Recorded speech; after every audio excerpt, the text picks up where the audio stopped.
Well, hello my cheeky little chaps and chapettes. How are we doing? We good? Quite tired myself, been a long flipping day at work. But today on Cost of Living Bullshittery, I'm going to show you how to make a budget cottage pie with a twist. And the eagle-eyed viewer might be thinking, Adam, you've done a cottage pie before, why are you doing it again?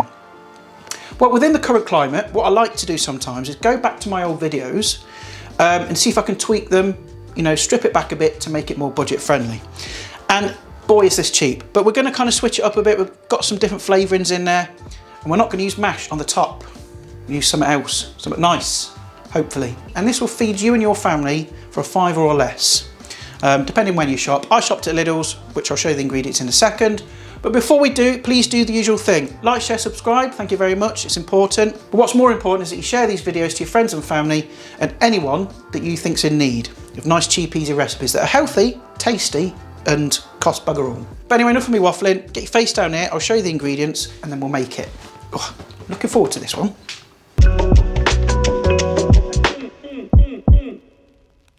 Well, the first thing, obviously, you can't have a cottage pie without beef. So I've got our beef. Now for my American viewers, if you didn't know already, here in Britain, the difference between a cottage pie and a shepherd's pie is cottage pie has beef, shepherd's pie has lamb. Because I think in America you just call them both the same thing. They're both cottage pie. Or shepherd's pie? No, you call them shepherd's pie, don't you? I don't know. Anyway, but that's the difference here. Onion, bay leaf, got 1 clove of garlic. Got some cheese as well. It's optional, but I'm going to add that on there because it's got onion and chives in it. So that'll be tasty, won't it? Stick of celery, a carrot, beef stock as well. Got some gravy granules because that's going to be our thickener and it's going to add a bit of extra beefiness as well. Worcester sauce, you can use your favourite, use Liam Perrins or Henderson's, it's up to you. But this was in Lidl's and I think that was like, what, 65p? Well, I don't know, you check the receipt. You can tell I'm organised, can't you? Yeah, 65p that was, for some Worcester sauce. Again, for my American friends, it's pronounced Worcester sauce, not Worcestershire sauce or wash your sister sauce, all right? Did you just say wash your sister's sauce? It's Worcester sauce. I'm going to chuck a handful of frozen peas in it as well, just for some extra vegginess. Salt and pepper, obviously. And our topping, you know, in place of mashed potato, we're going to use hash browns. Who doesn't love a hash brown? I flipping love them. And I'll explain why I'm using hash browns instead in a moment. But anyway, what I'm going to do is get all this process chopped up, stock made up and all that, and I'll see you in a second.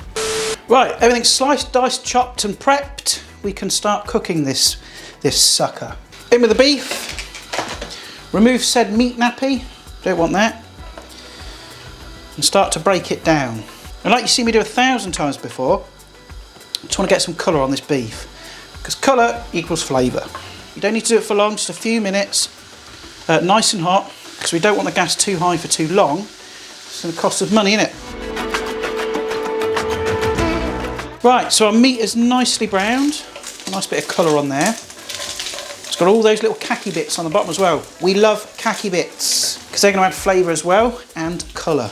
With the heat nice and low, we're going to add our veggies, our carrot, onion and celery. And we've got plenty of veg in there, so it makes a little bit of meat stretch quite a long way. But on a nice low heat, give that about 10 minutes just to start the cooking process for the onions, the carrot and celery. Right, so after a few minutes, I'm going to go in with the garlic. There she goes. There you go. Bay leaf, and just like my last video, plenty of black pepper. Well, for me anyway, but you do you. I love black pepper. Stir that around and just cook the garlic out for about 30 seconds because you just want to take the rawness out of it. You know, I love garlic, but you want to kind of mellow it down a touch. Next thing I'm going to add is our beef stock. In it goes. And just keeping it on a gentle simmer. Use your wooden spoon or whatever to kind of scrape off those khaki bits on the bottom of the pan. It's going to add umami, sort of nice savoury flavour and also a bit of colour. I'm also going to chuck in my wash your sister sauce. Look, add as much or as little as you like. I'm going to go in for about a tablespoon. You can always adjust it at the end. Yes, of course. I'm not going to add any salt at this point because there's salt in the stock and also salt in our gravy granules as well. So what I'll do is I'll kind of just adjust it at the end. Then I'm just going to stick the lid on And listen, that's going to take like 30-40 minutes on a nice gentle simmer. So everything's kind of amalgamated, all the flavours have like made love to each other, and it's going to be all gorgeous and lovely and delicious. And also until the carrots have kind of cooked through, they're nice and soft. I'm going to plonk my ass on my chair for about 30-40 minutes, and I'll see you in a bit. A little longer than a few minutes later. Okay, so it's been about half an hour. Let's have a little look. Oh, lovely stuff. I am going to take that bay leaf out because it's done its job. You don't want to be chomping into that. No siree. Now it has dried out a little bit too much, so I'm going to add a touch more water. Yes. Now we're going to add some gravy granules. This is going to be like our thickener. So just sprinkle it in. That's all you need to do. Mix it all in. Basically until you get the desired consistency that you want. Like I said, you don't want it like too thick or too thin. What, bud? You've got your dinner in your bowl. There we go. I think that is looking pretty good for our filling. So now I'm just going to turn off the heat and just check it for seasoning, see if it needs any salt.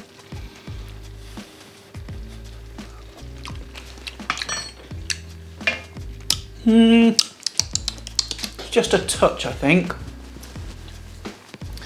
That's why it's important to taste. Check for that saltiness. And now I'm going to add my frozen peas. Or, well, these are petit pois, actually. Break up. Listen, right, don't need to be fussy. Just wedge some in. But don't worry about the peas not being cooked. Because remember, this is going to go back in the oven to finish off when we put our topping on. So that is our filling done. And that to me is just the right consistency. It's not too thick, it's not too thin. It's like on the money. So what I'm going to do now is transfer this to a pie dish and we'll add our topping. Our topping. Our hash browns. £1.15 for that bag. And I don't think we need to use all of them, to be fair. Now, like I said at the beginning, there's a reason why I'm using hash browns as opposed to mash. Okay, first reason is because hash browns are delicious on anything. And it switches it up a bit, makes it a bit different. But the second reason, and probably one of the most important ones, is going to save you energy. It's going to save you gas, because if you're going to use mash, you've got to buy the potatoes, which probably costs more than that. You've got to boil them, okay, which is going to use more gas. And then when you're mashing them, you've got to add butter, you've got to add milk, you've got to add cream and all that kind of stuff to make it delicious. But with these, they're all ready to go. You don't need to boil potatoes or anything like that, so it's going to save you some gas or electric. So what I'm going to do is kind of place these on around the pie. Oh, maybe do it like that. That's a good idea, isn't it? And obviously, depending on your pie dish is how it's going to fit, but I think that looks pretty good, doesn't it? Apart from that little hole in the middle. But don't worry, because we're going to cover that up with cheese. Again, cheese is optional. You can just whack that in the oven as is. I just picked this up because it was like really cheap. It was like £1.39. And I'm just going to rip it up, stick it over the top. Simple as. And I've also preheated the oven to gas mark 6. You could probably do this in an air fryer if you've got like one big enough. Mine isn't. So in it goes. And just bake that off for like 20-30 minutes until the hash browns are cooked through, nice and crispy on the top, cheese is melted. I don't think I'll get much browning on the top because my oven is a piece of garbage. But I've got no choice, have I? But yeah, if you've got a better oven, you're going to get a nice sort of cheesy top, nice and golden and bubbling and all that jazz. It's going to be delicious. And that's it. We're going to take it out of the oven, leave it to rest for a minute, and we'll tuck in. More moments later. Oh, wow. There it is. Now, I haven't said this for a while, but please do not tuck into this straight away, all right? It's going to be hotter than Satan's bum crack. You tuck into that now, it's going to strip your mouth, and you're going to be like... So just leave it for like 5-10 minutes just to settle, and then we'll tuck in and have a taste.